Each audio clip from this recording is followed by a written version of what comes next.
I just want to repeat that I will be talking in the beginning about the general things about the smart contracts to understand the context of what we're talking about.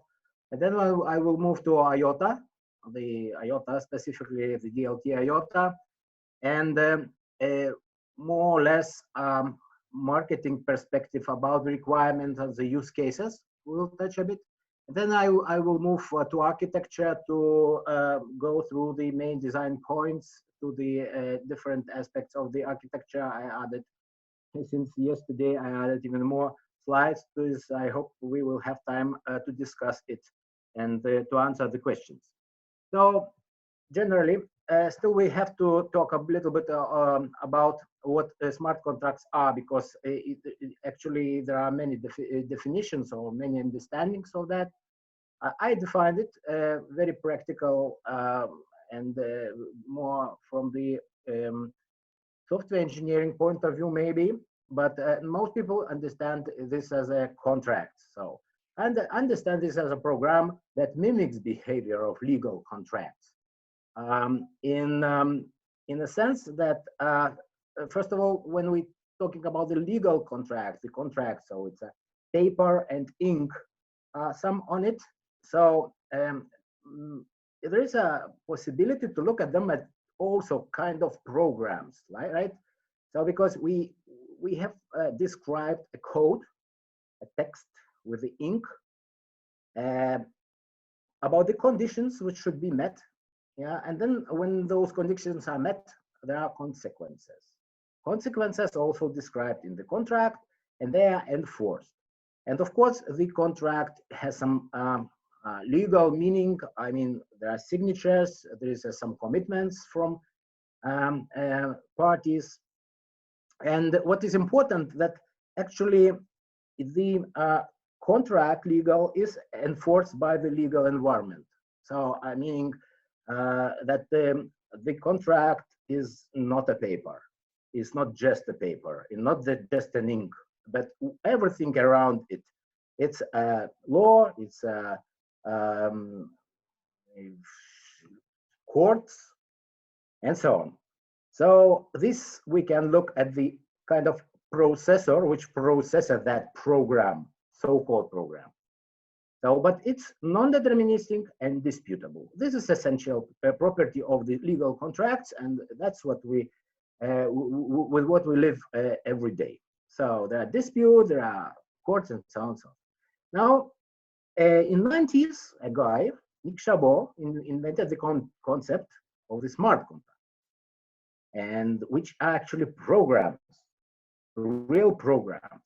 And when we talk about programs, we inputs and outputs. And this one is a deterministic situation, because if we have same inputs at any time, we have same outputs.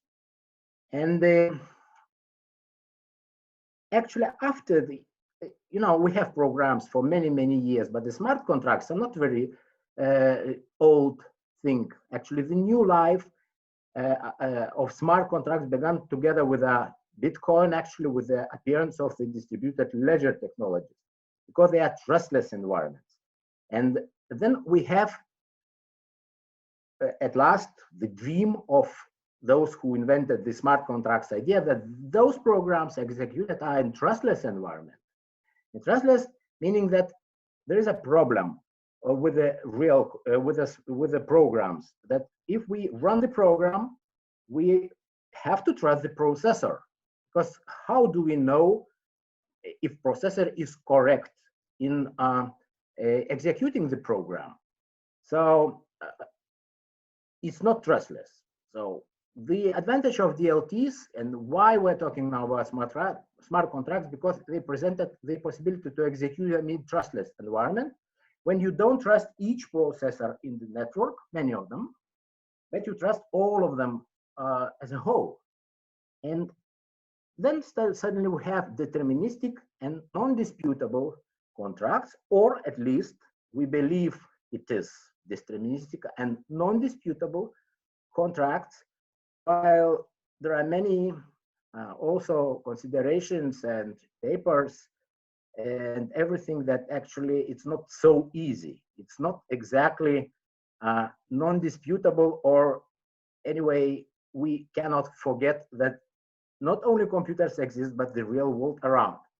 So what I want to say, finishing this part, that like legal contracts are not a paper. What is important is everything around them, who processes them. So smart contracts are not programs, just programs. They are beyond the program code. And very important, what is around the environment which processes them. This is important, will be when we talk about how to say comparing the smart contracts, let's say what we want to implement in IOTA. So, but then actually the most famous smart contract platform, the DLT, is Ethereum, definitely. While of course these scripts exist in Bitcoin, in also there are other like EOS, like Cardano, like some others, but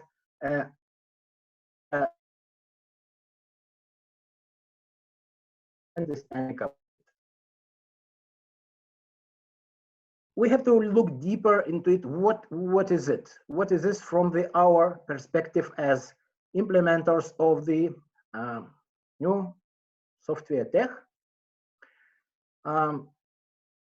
Ethereum programs are essentially some Ethereum smart contracts are essentially programs which takes as input a ledger, a state on the ledger, and then algorithm transforms to another state in the ledger, thus performing the state transition. This is also an abstraction, because you know how you can take the ledger, because ledger is a little bit distributed, also abstract, but the metaphor still holds. The program, it takes inputs on the ledger, so it's triggered by the inputs on the ledger and produces the update to the ledger. So this is essentially what I call smart contracts are immutable state machines. You have input an immutable ledger, and the update this ledger, the program with this algorithm update the ledger by applying some update, putting new transactions. So this it's a pretty much technological software view to the smart contracts, not a legal, not a contract, but it's a machine, it's a state machine. So what it allows thinking and implementing a lot of existing smart contracts, which is a very big community of it, and like to write the programs like insurance. Like, for example, we take some code. The meaning of the code is if flight is delayed, then pay 100, let's say, I don't know, dollars or omega IOTAs to Alice. And what is important in this process is that the input here, I hope you see my mouth here in the left side. Input is a statements which are immutably stored on the ledger, that including smart contract account, which has 1,000 of mega IOTAs. Alice account has 0 at the moment, and flight delay is true. It's also an immutable state on the ledger. Then this program transforms that, where account smart contract has 900, Alice account has 100. This is a very simple, primitive program, primitive example of the insurance smart contract. There is one interesting part which I just will mention because it's pretty much deserves a lot of separate presentation where this is coming from. How do the ledger know that flight delayed? Because essential fact about smart contracts is that they only take input from the immutable ledger. They don't take input from any real world, so to say. And they do not produce any effect on the real world, only taking on the ledger, on the, if it's blockchain, it's blockchain. If it's a Tangle, it's IOTA Tangle, it's in from the Tangle. So this fact, which is fly delayed, is actually related to the real world fact. And how do we know that it's trusted? So it's so-called Oracle problem. It's another big topic, how to produce trusted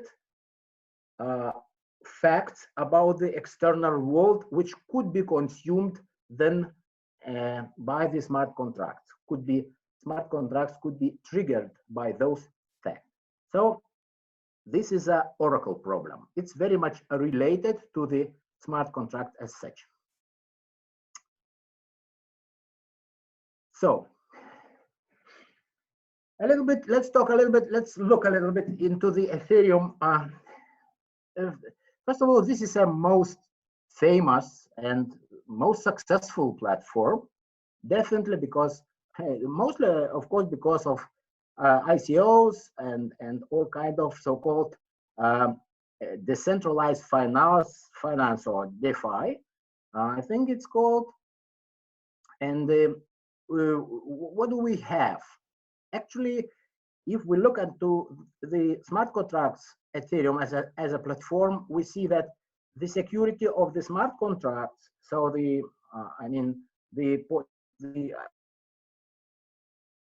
ability to attack them also are directly related to the properties of the underlying ledger technology at Ethereum. So security, meaning that each transaction, each ledger state is a global consensus, which from the point of view of smart contracts means each node has to be run the smart contract program to validate the ledger state.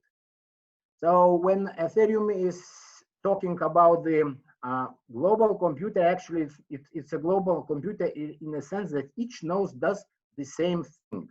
And then we're coming to the scalability problems because it's not very efficient. It's very secure. It's extremely secure because each smart contract is secure as to the extent like it is like the whole network, but it's not scalable in this sense because throughput of the Ethereum smart contracts are limited.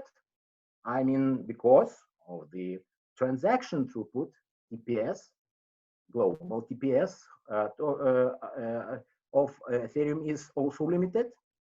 However, the network is limited. It can grow. Well, how it does it grow? If you have a price of the token growing, then the return of investment for miners are growing too, and it attracts new miners. So basically, I mean, we can conject that the network size is roughly proportional to the token price, the Ethereum price, which can be very volatile. So when we combine this with limited throughput, we have a transaction cost is actually very volatile per transaction, one settlement. It's very volatile and it is also high. So this actually is a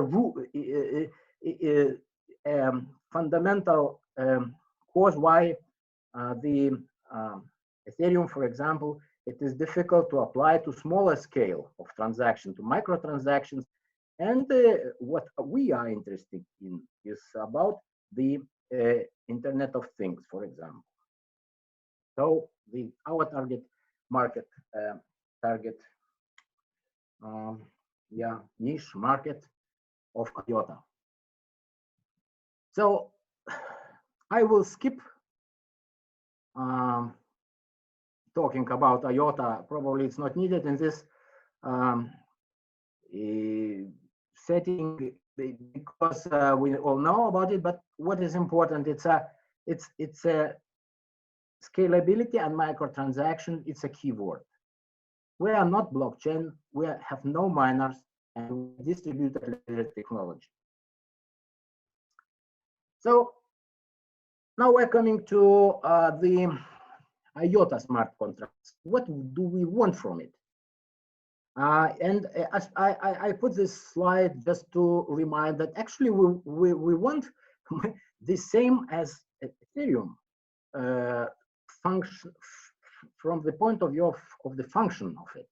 So we want to run smart contracts, programs in general, programs, and decentralized and trustless manner, meaning that we do not depend on specific particular processor, but we are running on the trustless processor, the network.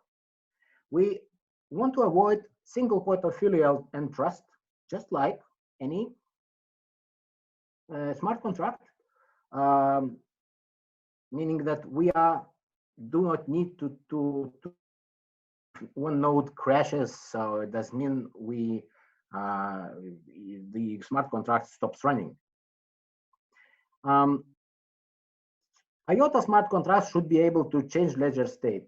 I included this point here because there was many discussions about the before about the when it all takes from the cubic, all this reasoning on the second layer of the calculations. So how we can change or how we can move assets or IOTAs if we cannot put we need a seed. So where do we put seed? So do we put it in the code? No, it's impossible. So, but anyway, we want to our smart contracts to move assets, to log them by itself as a program, like an insurance contract is moving assets to Alice account because the condition of the flight changed to delayed. Now, and we want to immutable audit trail. If you go through all these, what do we want? You see that we want the same actually as Ethereum. So it's smart contracts. I don't know why I put it here, but we developing this this project, smart contract layer, for the next generation of IOTA protocol on the Gossamer platform. Mostly, it is not directly related to the innovations by the core side, but for many reasons, technical, we are doing this on the Gossamer. So on the next generation, we will see if we can do this on the current mainnet version of also, but on Gossamer. But currently we're doing this on Gossamer. So again, a little bit general. I will go quickly. If we have IOTA as trust layer for IoT, so smart contracts must serve for this vision. Scalability is the main keyword here. Main keyword, scalability. And it's related to the small and capped cost per smart contract transactions. We want to do micro transactions. I mean, if we want to do insurance of $1 worth transaction, we cannot do this on Ethereum. So we want to do this, and this is a requirement for IOTA smart contracts. So we want to enable machine-to-machine economy. Not always clear what is this, but actually it is very much related to microtransactions and micropayments. So we want to have our smart contracts suitable for that. We want to possibility to adjust them to the use cases flexibly, and unlike, for example, let's say again, this Ethereum, it's one size fits all principle, and whatever your are your requirements for use case, Ethereum gives one the maximum security and so on and so on. What is important here, because there were some, sometimes there were questions on Discord or so, somewhere that, so we want to replace it or what? Now, don't word directly call.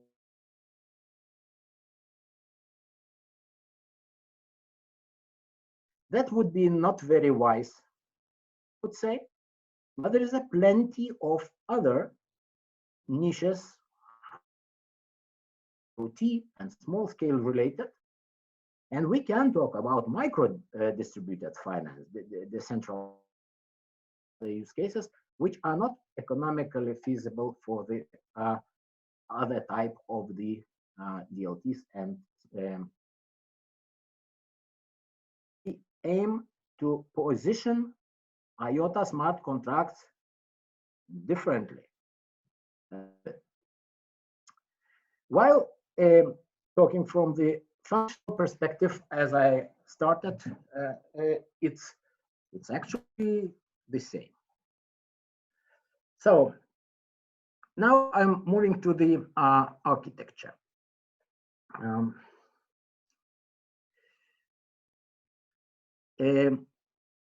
All these requirements which I listed before, they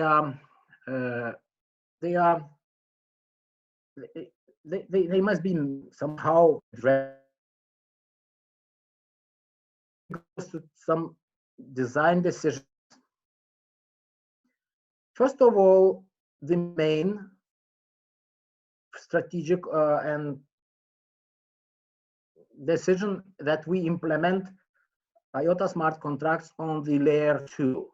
So this is a little bit must be explained. What is layer 2 or level 2 or whatever?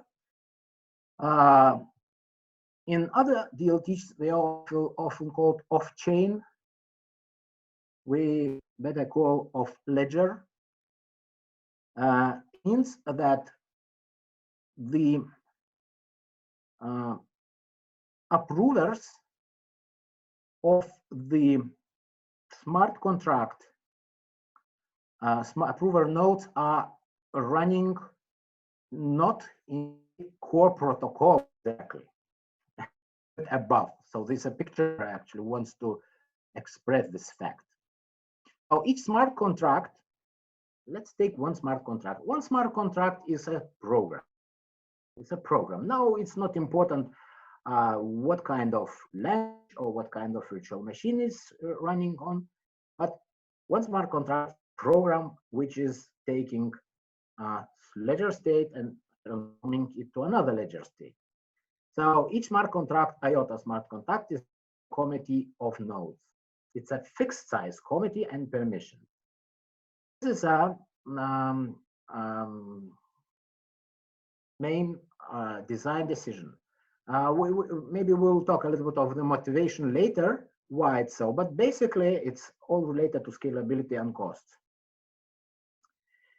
Smart contract is triggered by the ledger change in the ledger state, which we call a request transaction. So the smart contract, it's a transaction. The transaction, it's a value transaction. It can contain all kind of transfers of colored or IOTAs or colored tokens, whatever. Now, smart contract state is also a transaction. And by the way, we were talking here about the Gossamer, we don't have bundles anymore.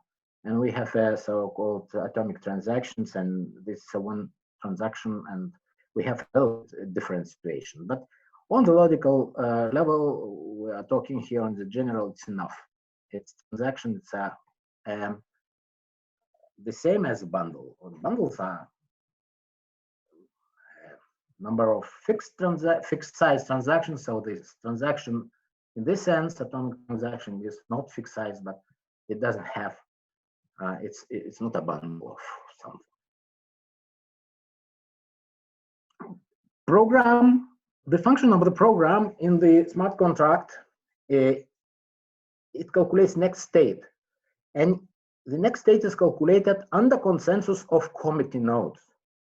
And this is different from the layer 1 smart contracts, because their consensus is reached on the network layer, global consensus. So here we have a global consensus, not global, local consensus.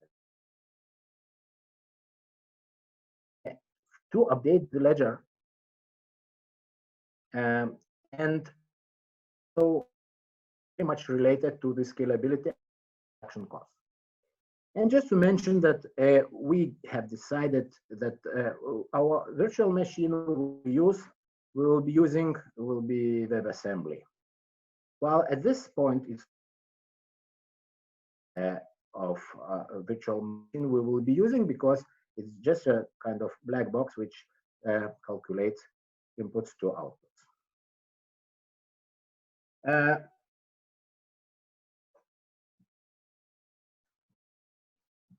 This is another one important architectural point here, that once we have a committee, so how select this committee, and some other aspects, so how committee self-organizes or what, is that it's an entity called owner, maybe not the best name, because the only function of the owner is to set up the committee nodes and run some functions to set up the committee for the smart contract. And actually, this is the only function of the owner. Maybe a little bit later I will talk a little bit about the deeper about this function, what it means and what are implications. We must understand here that is a permission structure. Someone makes a decision that this node is in the committee or the other is not, and also has some implications. Now,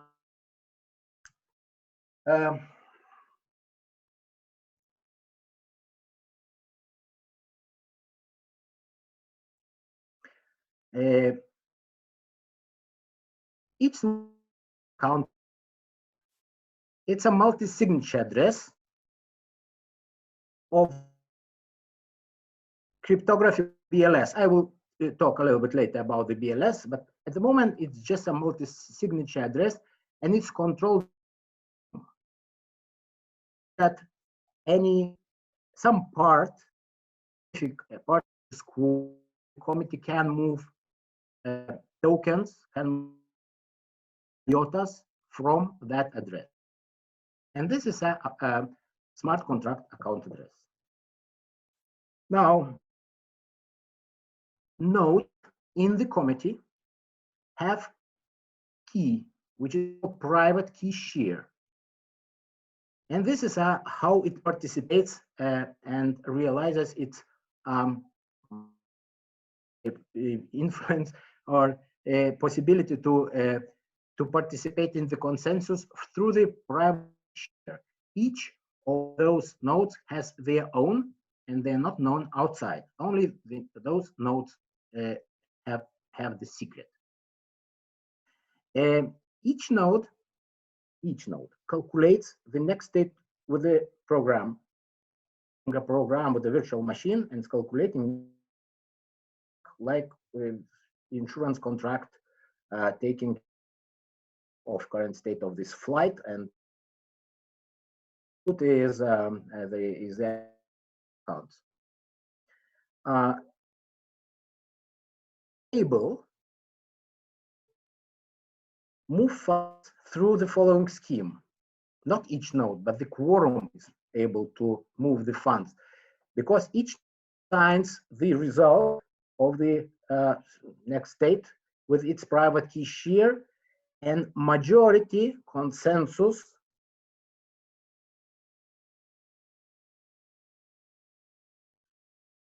they reach majority consensus, and then the partial signatures of the result.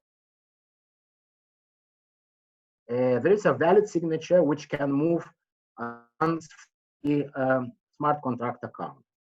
And, it's a little bit more complicated, this process. It's visually explained here, like everyone has its own key, then everyone signs, approve the result which they calculate. Yeah, they communicate between themselves. By the way, I didn't mention that, but nodes communicate between themselves like not like other nodes of the network. They are a little bit on the level 2 above. Yeah.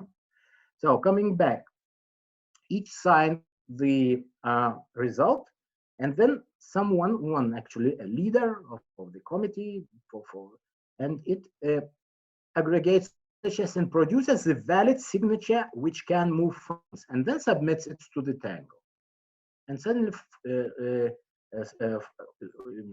funds. So this is the answer to the question: how can level 2 contracts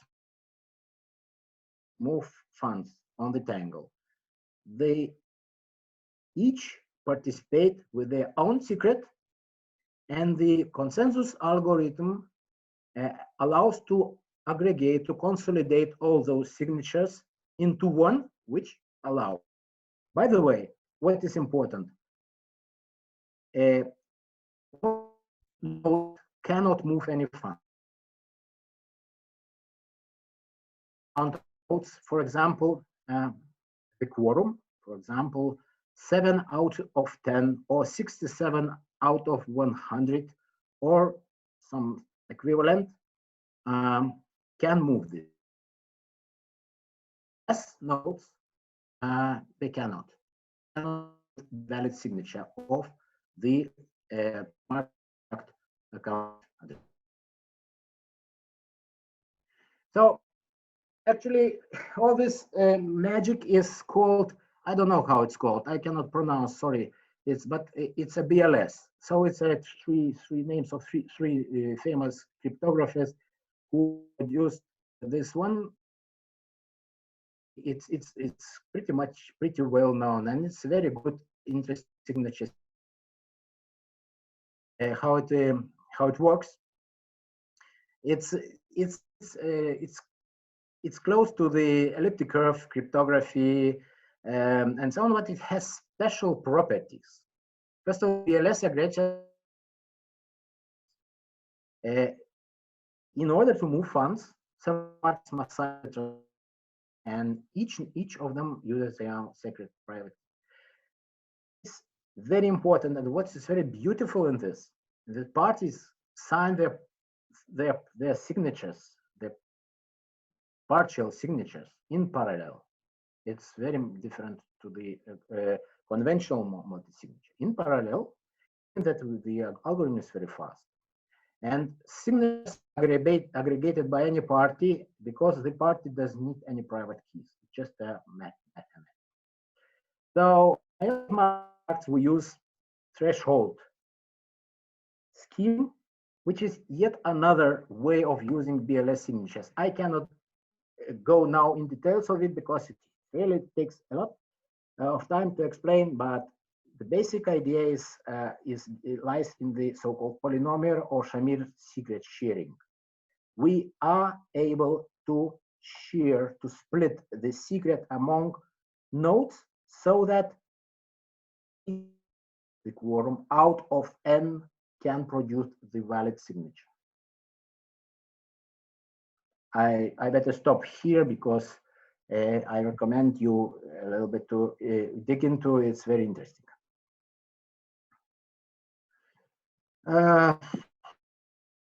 So, is it, so what and what practical sizes of the committees we are talking about? I think 10 is pretty much okay. It depends on the use case. The answer is actually use case specific. Hundreds, I can imagine several hundreds, many hundreds. Yeah, maybe even 1,000. Never tested, but I think it's pretty doable. Optimal quorum is always due to some theoretical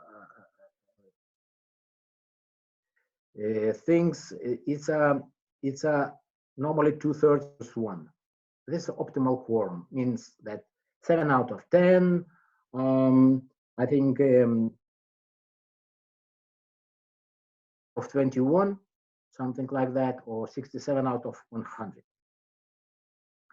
And if we have a 100 nodes with quorum 67, it can be either, it can be 50, by the way, but it depends on the many aspects, how we want to do how we want to security of the smart contract, of the committee, and other things. So let's say we have 100 nodes, 167, so up to 33 nodes can be down, but smart contract will still be functional. And if you want to produce a wrong faked result or take over the committee to produce whatever you want, more funds, whatever, you need 67 and more nodes out of 100. So I would say that, again, the trust, security, all this is very use case specific. What do you want out of it?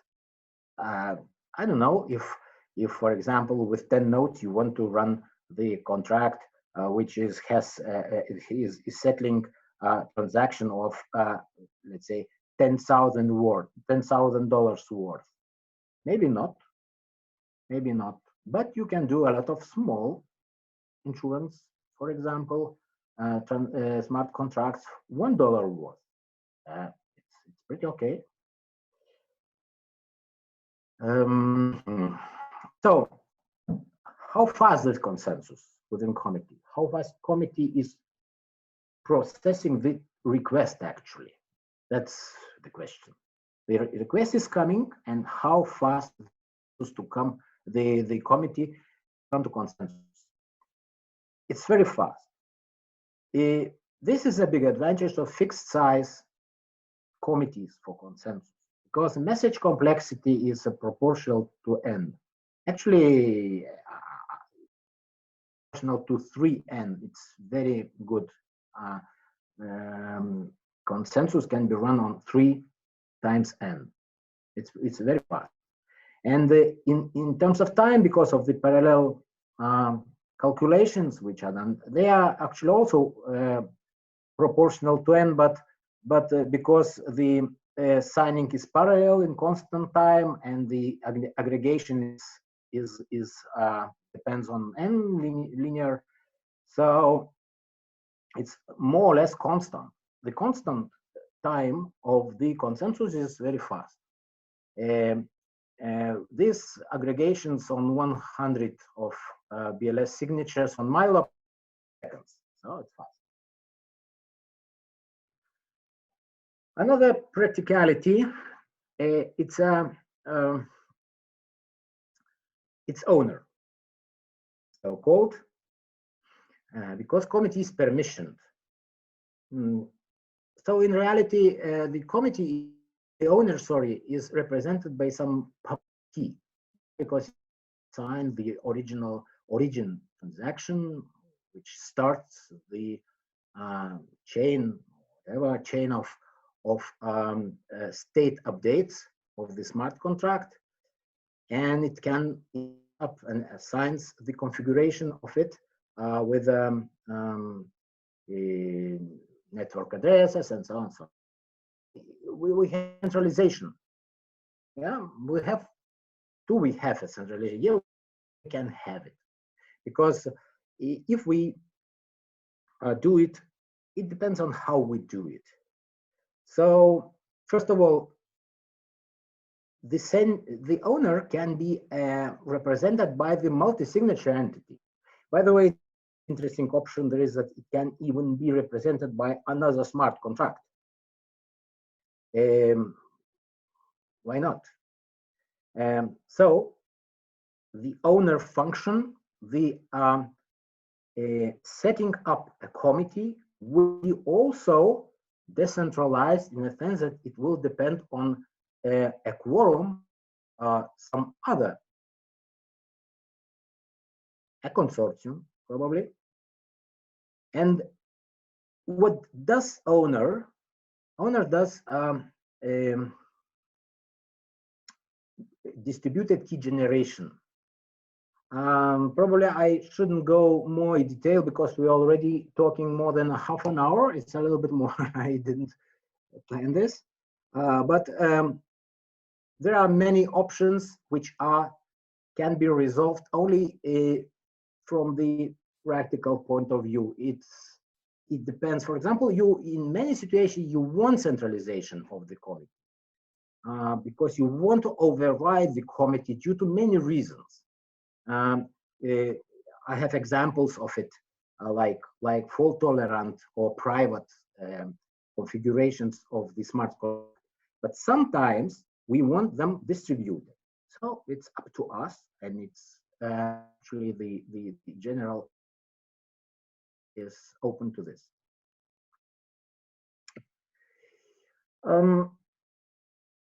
So I'm coming to end here, and just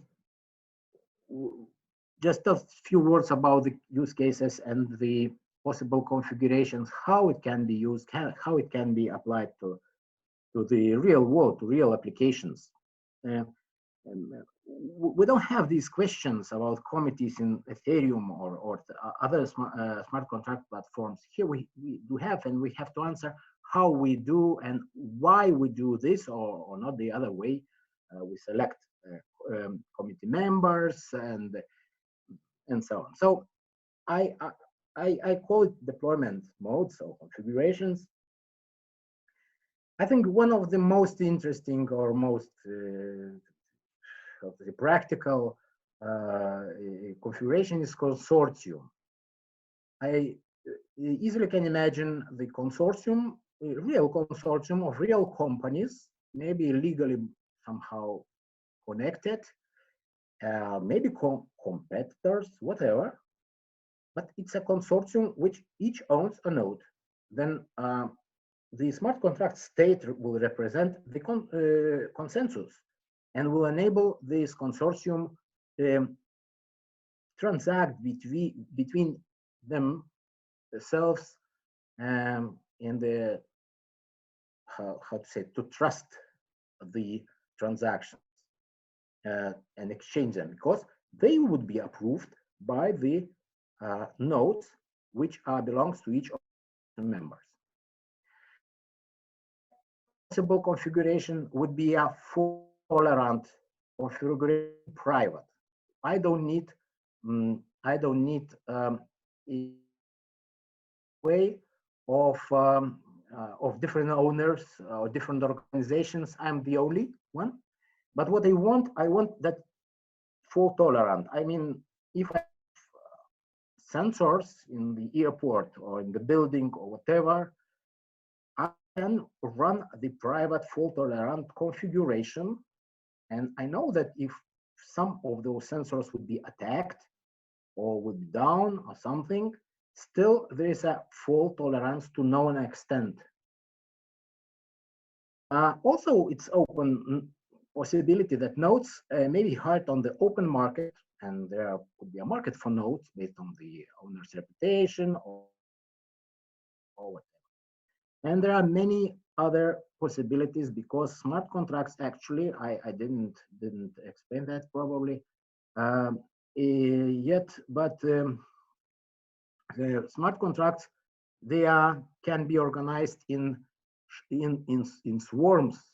They're sending requests to each other, and they can do big jobs, big tasks, and they can be overlapping, they can be separate completely, those committees, and so on, so on. So there's a lot of possibilities which should be investigated from the practical point of view, and from the point of view of the use case.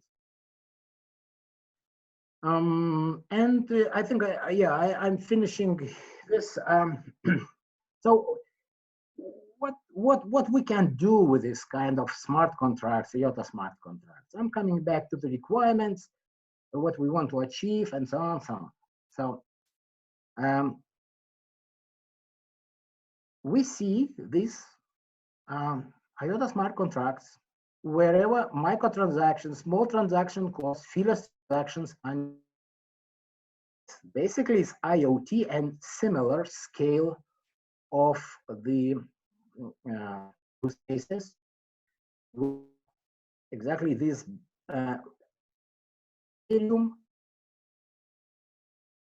to apply. Transaction cost stability and predictability is needed, because what is important to understand about the fixed size committee, that if the network is growing, the cost of processing one specific smart transaction, a smart contract, it's not changing, it's stable. So independently from how big the network is, it's very different situation. And you know, we have this privilege of the cost, not only small cost, but stable and predictable. And it's controllable actually, because it depends how I select the committee on the cost. So some smart contract platforms, for example, the use in Ethereum use in Chainlink had problems recently, exactly due to volatility of the price, when the price volatility just made them stop working, for causing big problems for other users of them, and so on, so on. So oracles I see as very important use case, and a class of use cases for all kind of aggregators of different real-time information into the trustful price feeds, like market price feeds or sensor information, like temperature oracles or whatever, and fault tolerance configurations, like I explained before. So basically, this is it. Maybe it worth mentioning that actually what we do now in the context of the Cordy and the Gossamer, it has a UTXO and colored transfers, colored assets, and we can apply this mechanism to smart contracts very nicely. We can implement all kind of tokens, colored assets, like token based, like UTXO outputs colored, or smart contract breaks like ERC20. It's not limited on the micro scale, on the micro transaction scale. So here I stop. Thank you. And yes, Karpincha will lead.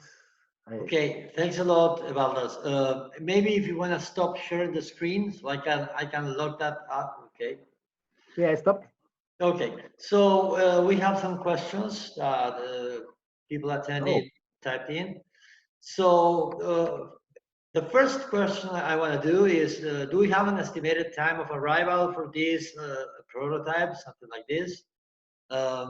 I know that you were working on a prototype, but what is the state of all this in terms of when will we will be able to use it or try it? Or... First of all, very important components of Gossamer should be ready for this. Is so-called value Tangle layer or protocol or ontology.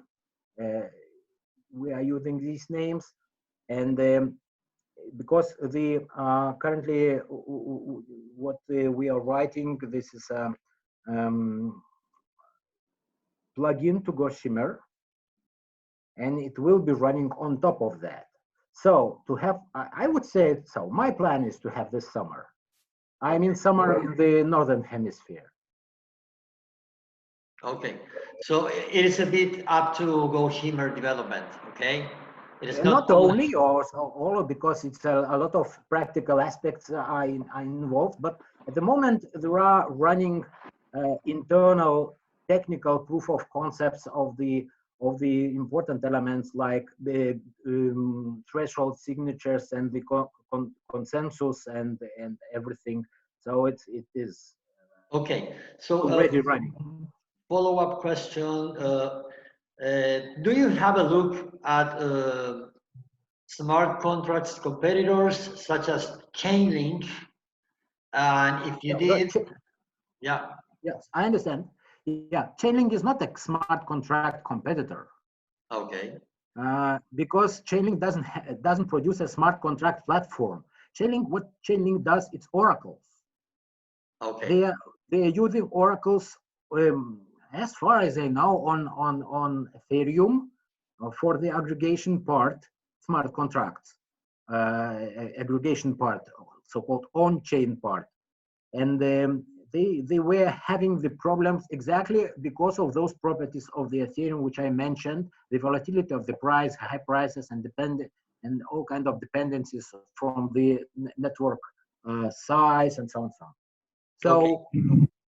I hope that the IOTA smart contracts would be very solid platform for Oracle development.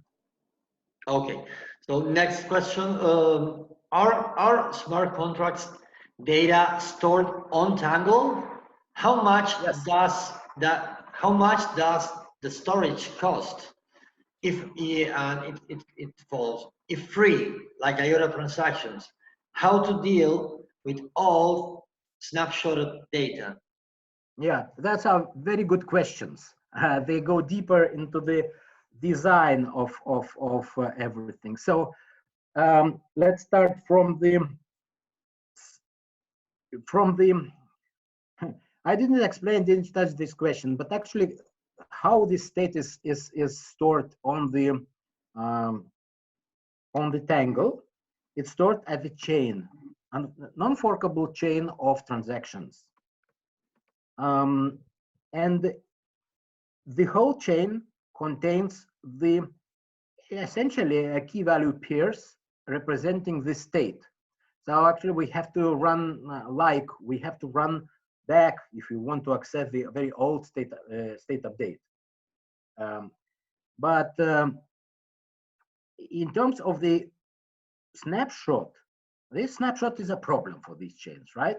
It's a problem because if you snapshot, you don't have the tail of this chain of state updates. Actually, we just considered several strategies how to deal with it. The main idea would be that you snapshot the whole state into one transaction into the present, collecting all the key value pairs from the past. So it can be a big transaction. It depends on the of course use case on the smart contract we're doing, but it can be a big transaction. It can be small transaction. So how to say it's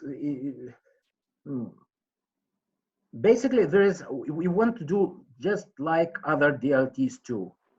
We want to keep the hash of the state into the transaction and this in the state, and store the rest on the database outside of the specifically the transaction. So these are more or less technical solutions for these. Hopefully answer the question. Okay. So next one, Ethereum uses Solidity to prove contracts. Do you guys have already picked some high-level language to do the same with IOTA smart contracts? This is an important question. Actually, no. The answer, sorry, we didn't go deep into the question of high-level language because we are planning to use the WebAssembly. So essentially, we can use any language which is compilable into the WebAssembly. For example, Rust. Yeah. Okay. Or, for example, even if you wish, Solidity. Okay. At least theoretically.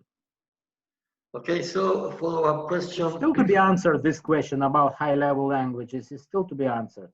Okay. So another question, if the owner neglects to aggregate and publish the result, may an actor in quorum or otherwise do so in their place? Now, owner, I wasn't clear. Maybe the only function of owner is only to form the to form the committee. It doesn't participate in operation at all. It can do that even. What does the real processing is a note of the committee, and I mean, nobody can prevent from a committee coming into the consensus less than 1/3 plus one nodes. So if you want to stop the committee from coming to consensus for 100 nodes, it should be 34 of nodes running against it. So that's the answer. Okay, so another one. Can you give us examples of what a small task and big task are in smart contracts? Now, I always give, if I'm not sure if I correctly understand the question, but the big and small here, it's measured in the how much worth the asset owned by the smart contract or handled by the smart contract. For example, the big one would be insurance for $10,000. The small one would be insurance for $1. If I'm not sure if I correctly understand the question. Okay, let's do one more maybe. Will smart contracts be still part of Cubic, or will it have its own repo? I think especially smart contracts pretty much independent from Cubic. It's very well-known topic in the distributed ledger, the crypto world, let's say, and it deserves to be I mean, independent, not independent, but separate from other stuff. While it can use, for example, for in the Cubic context and so on, But smart contracts are smart contracts, and that's how I think about it. Okay, so I mean, there's a question about the. Sorry, I saw the question. Will be Cubic oil with half own repo?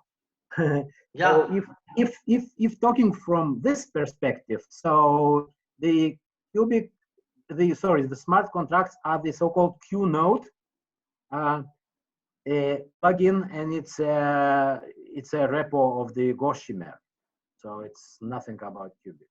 I mean, it's Gossamer.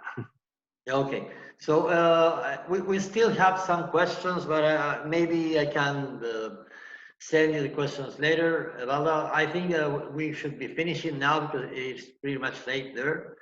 So again, thanks a lot, Evaldas, for your time. And guys from Europe, I know it's late.